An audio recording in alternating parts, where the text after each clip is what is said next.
Welcome back, JC here, continuing the BLHeli playlist. If you haven't been watching the BLHeli videos, then look in the top right of your screen or description below, and you will find my link to the playlist. So now let's talk about, it's not really calibrating the Multishot ESCs, it's more like just setting everything up. Before we even get into this quote-unquote calibration, what we want to do is go to the receiver and turn on your transmitter. Hey JC, welcome back. Cheat mode active. So what you want to do first is calibrate your channel endpoints to be exactly 1000 to 2000. Now in this video, the only one that really matters is your throttle, but you might as well go ahead and do all four at the same time.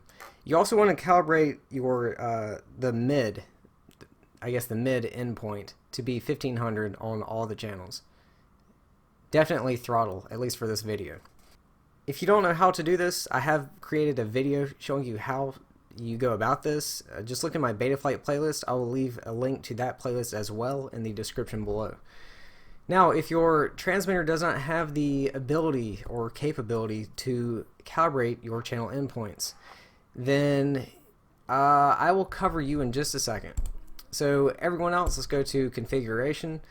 Now, these are the defaults for beta flight, and I think that they are perfectly fine the way they are. You want your minimum command to be 1000, maximum throttle to be 2000, center to be 1500. Now, minimum throttle you can change if you want, but I think 1070 works perfect. Now, for you guys that can't calibrate your throttle endpoints, what you want to do is go to receiver and note what your minimum throttle is and your maximum throttle, and you will set that here in the minimum command and maximum throttle. You also need to take note of what your center value is and enter that here. Then whatever your minimum command is, just keeping things easy, I'm just going to say make it 70 higher. A little side note for you guys as well, if your minimum command is higher than 1100, well, regardless, you probably want to go to CLI and just do set min, and you want to change your min check to, like I said, I would just make it 100 higher, keep things simple. To do this, you would just do set min underscore check space equals space, and then whatever 100 higher is, and then press enter, and then type in save and enter again. Now that we have that out of the way, let's first you want to disconnect from Betaflight because you can't be in Betaflight and the BLHeli Suite at the same time. So I'm just going to connect, plug in a LiPo, read setup, and there we go. Okay, so in my one-shot 125 video, I showed you how to calibrate those ESCs. With multi-shot, I do things a bit different. Personally, what I do is, and I know everyone does it a different way. In this hobby, there's 5 different ways to do everything. So I'm going to show you my way. If you don't like my way, I'm sure you can find a video showing you a better way to do it. But this is my way. I set the ppm min throttle to 1120. The reason for this is because I don't want to go below or at 1100 because that was our min check. Now you can set this to 1100 and then decrease your min check in the CLI like I just showed you. That's up to you. And then for max throttle, I leave this on about 1984. The reason I don't set this to 2000 is because between your minimum throttle and the minimum command, that's 70 difference. It's actually 70 microseconds. That 70 microsecond difference is actually kind of like a dead zone. And in that dead zone, it allows your flight controller to do different things. Like say you arm with your sticks. If you arm with your sticks, you need that dead zone. That's the whole reason why I told the other guys that can't calibrate their channel endpoints to increase the min check because that creates that dead zone.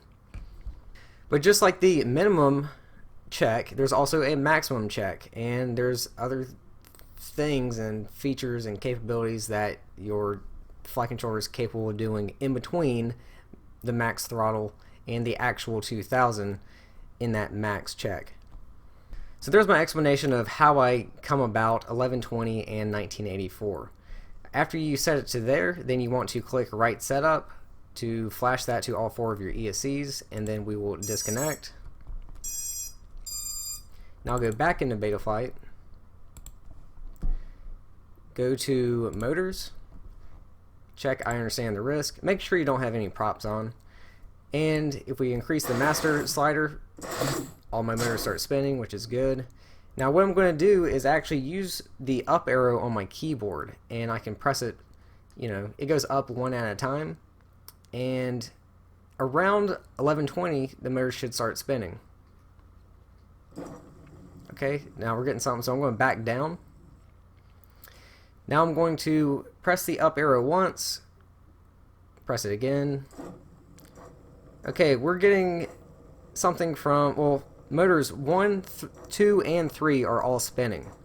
Now 3 is kind of twitching, but that's fine because if I press the up arrow again, now it's going to constantly spin. Now that's only a resolution difference of 1 microsecond, so you can't fix that. But notice how motor number 4 is still not doing anything. So I'm going to press up again, and now it's spinning. So we may be able to fix that, but the resolution, the microseconds might be too close. We'll find out. So what I want to do is disconnect,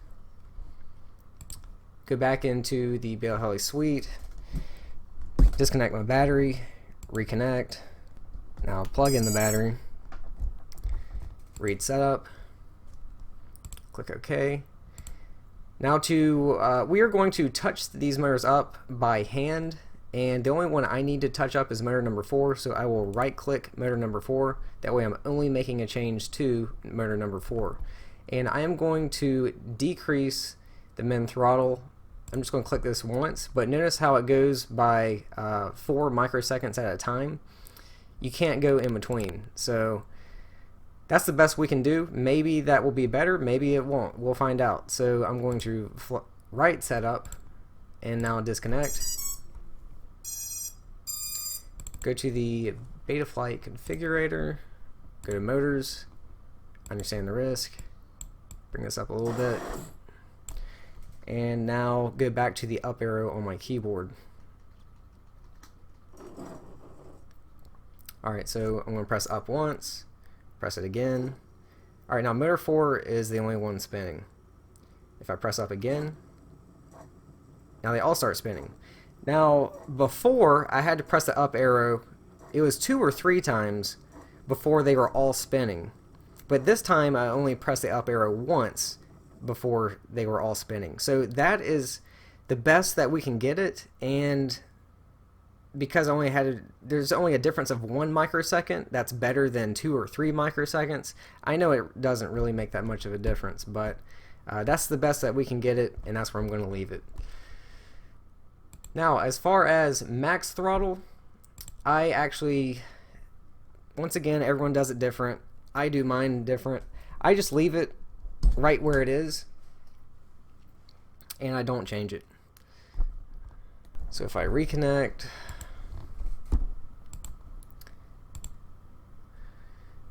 right where it is at 1984, I leave it right on 1984. I don't change it.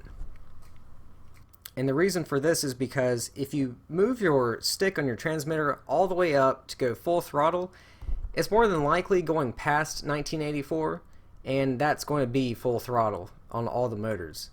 I mean, they can only go so fast. I know that's a really poor explanation, but that's the best I can do. And that's going to do it for this video, guys. So thanks for watching. Check out those links for other helpful videos, and I will see you again soon.